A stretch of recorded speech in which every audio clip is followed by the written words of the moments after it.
Chapter 1 of What the Buddha Taught by Venerable Walpola Rahula. The Buddhist Attitude of Mind. Among the founders of religions, the Buddha, if we are permitted to call him the founder of a religion in the popular sense of the term, was the only teacher who did not claim to be other than a human being, pure and simple. Other teachers were either God or his incarnations in different forms, or inspired by him. The Buddha was not only a human being, he claimed no inspiration from any God or external power either. He attributed all his realization, attainments, and achievements to human endeavor and human intelligence. A man and only a man can become a Buddha.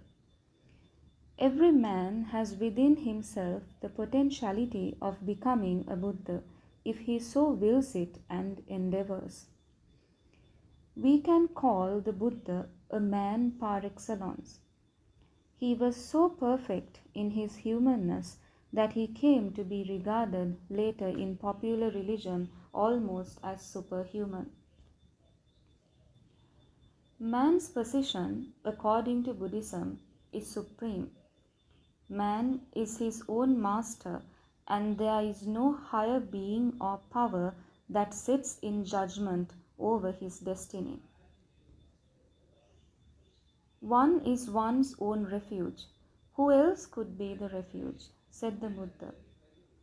He admonished his disciples to be a refuge to themselves and never to seek refuge in or help from anybody else.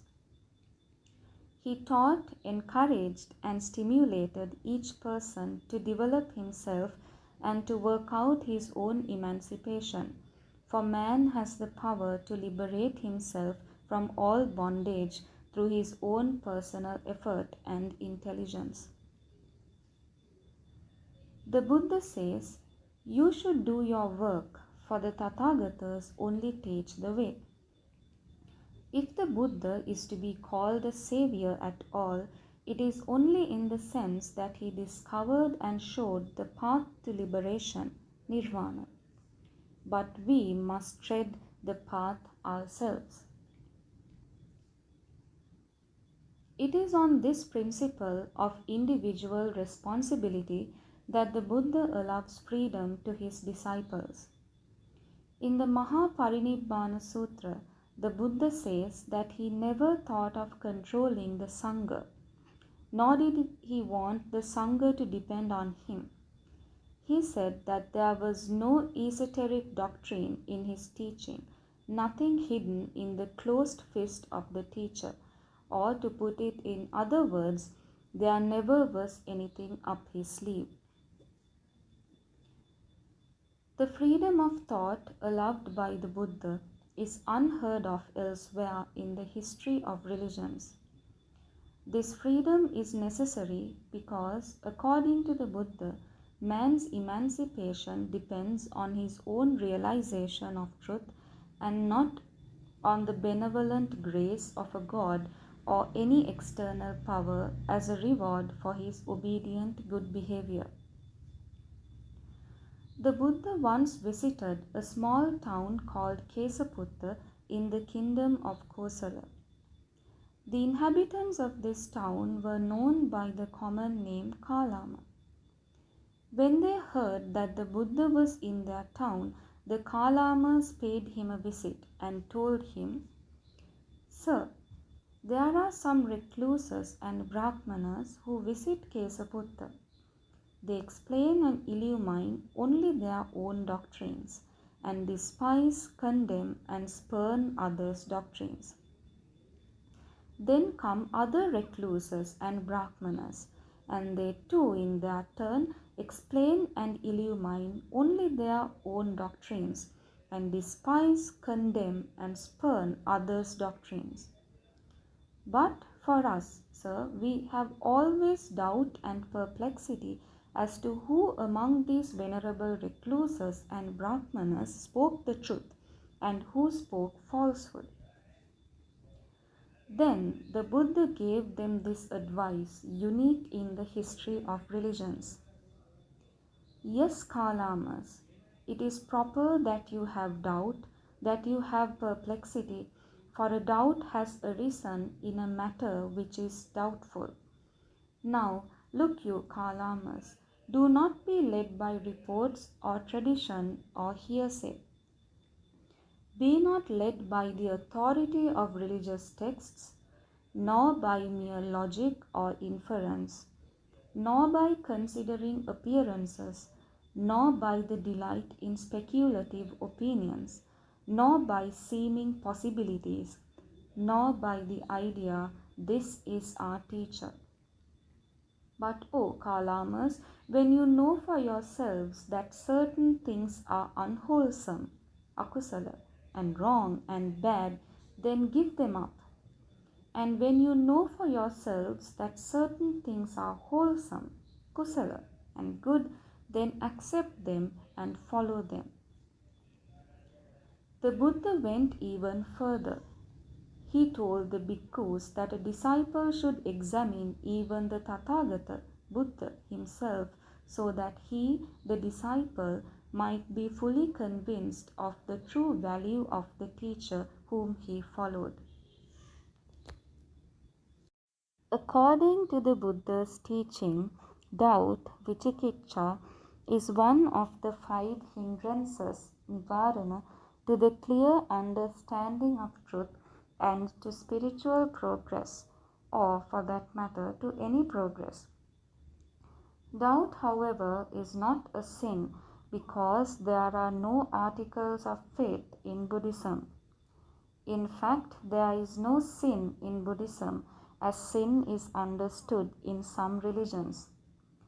The root of all evil is ignorance, avijja, and false views, miccha ditthi. It is an undeniable fact that as long as there is doubt, perplexity, wavering, no progress is possible. It is also equally undeniable that there must be doubt as long as one does not understand or see clearly. But in order to progress further, it is absolutely necessary to get rid of doubt. To get rid of doubt, one has to see clearly. There is no point in saying that one should not doubt or one should believe. Just to say I believe does not mean that you understand and see.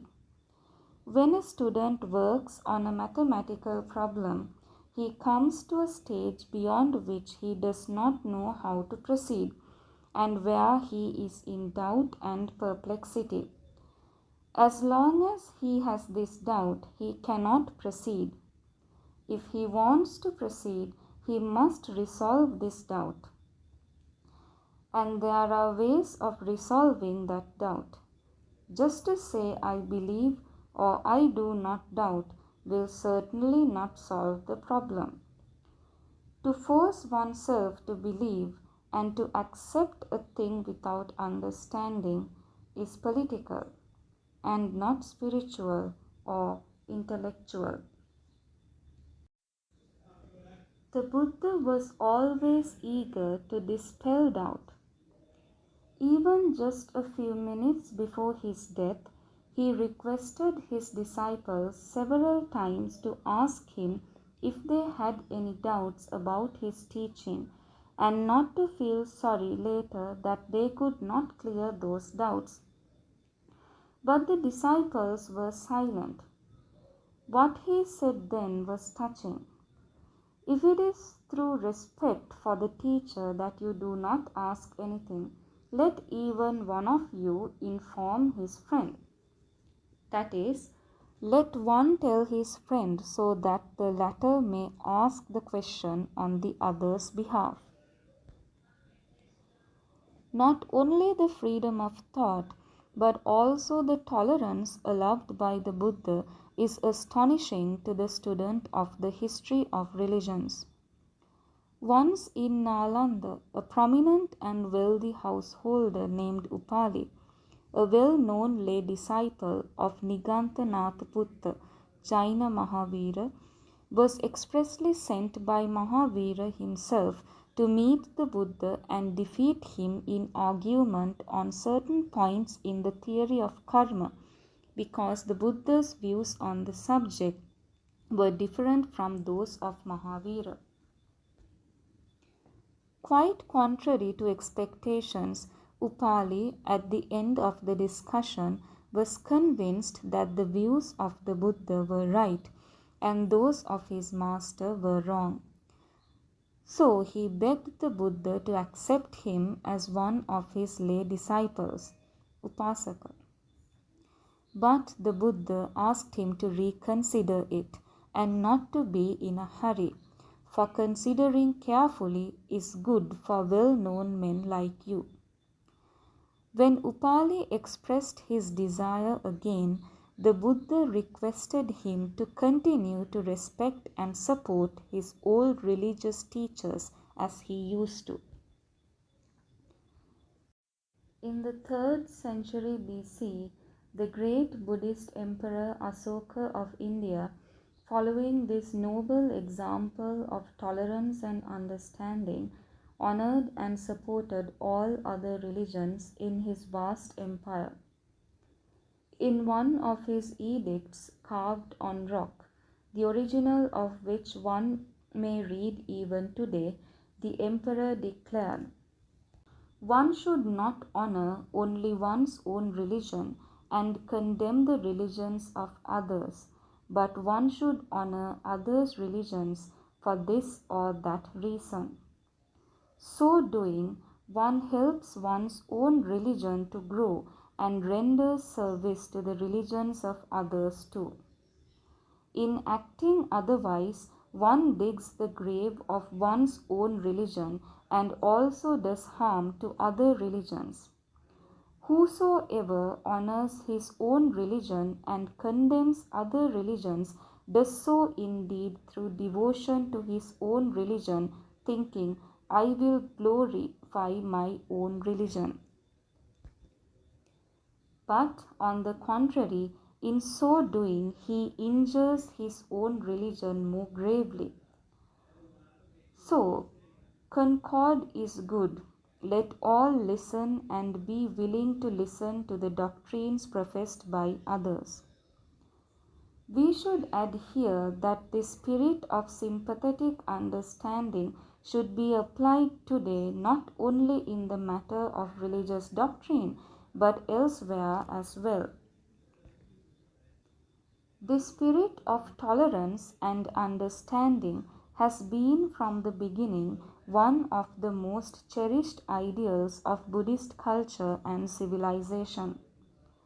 That is why there is not a single example of persecution or the shedding of a drop of blood in converting people to Buddhism or in its propagation during its long history of 2500 years.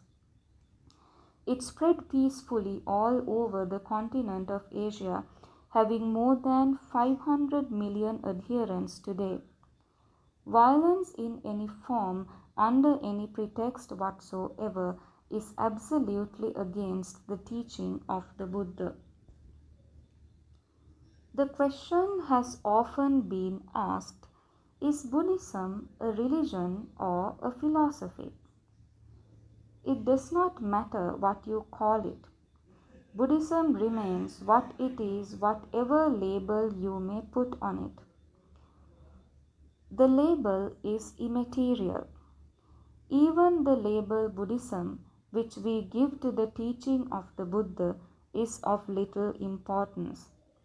The name one gives it is inessential. What's in a name? That which we call a rose by any other name would smell as sweet. In the same way, truth needs no label. It is neither Buddhist, Christian, Hindu, nor Muslim. It is not the monopoly of anybody. Sectarian labels are a hindrance to the independent understanding of truth, and they produce harmful prejudices in men's minds. This is true not only in intellectual and spiritual matters, but also in human relations. When, for instance, we meet a man, we do not look on him as a human being, but we put a label on him, such as English, French, German, American, or Jew, and regard him with all the prejudices associated with that label in our mind. Yet he may be completely free from those attributes which we have put on him. People are so fond of discriminative labels that they even go to the length of putting them on human qualities and emotions common to all. So they talk of different brands of charity, as for example, of Buddhist charity or Christian charity, and look down upon other brands of charity. But charity cannot be sectarian. It is neither Christian, Buddhist, Hindu, nor Muslim. The love of a mother for her child is neither Buddhist nor Christian. It is mother love. Human qualities and emotions like love, charity, compassion, tolerance, patience, friendship, desire, hatred, ill will, ignorance, conceit, etc., need no sectarian labels. They belong to no particular religions. To the seeker after truth, it is immaterial from where an idea comes. The source and development of an idea is a matter for the academic. In fact, in order to understand truth, it is not necessary even to know whether the teaching comes from the Buddha or from anyone else. What is essential is seeing the thing, understanding it. There is an important story in the Majjhima Nikaya, Sutra number 140, which illustrates this.